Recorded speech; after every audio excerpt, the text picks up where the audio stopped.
Здравейте хора, днес ще играем на Brookhaven, но това видео е специално за Ани. Сега ще ви покажа акаунта им. Ето и го акаунта, може да я последвате.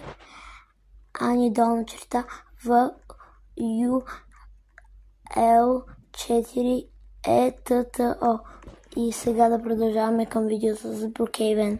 Добре, така, ще играем от два акаунта.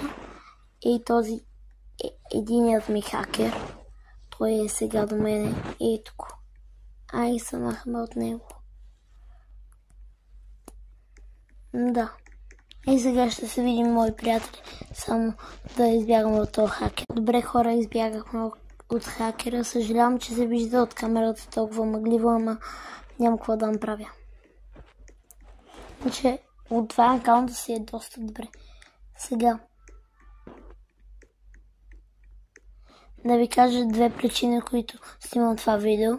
Искам някой път, ако Ани гледа това видео, да ми пише, че може да играем някой път или да ми го спомене от някой от неговите видеа, защото искам някой път с нея да играем.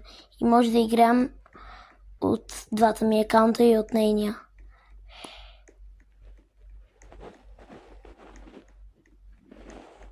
Така, ще отидем в училището. Добре хора, сега сме в училището и ще ви покажа класната стая. Това е мястото, което обядват. А пък не е място. Там е мястото, където обядват, а пък ето, сега написахме малко задачки. Това е класната стая. Така. Мили мои приятели.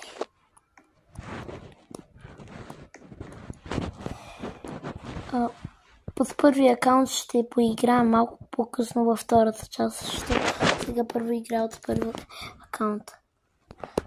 Втора част ще бъде утре.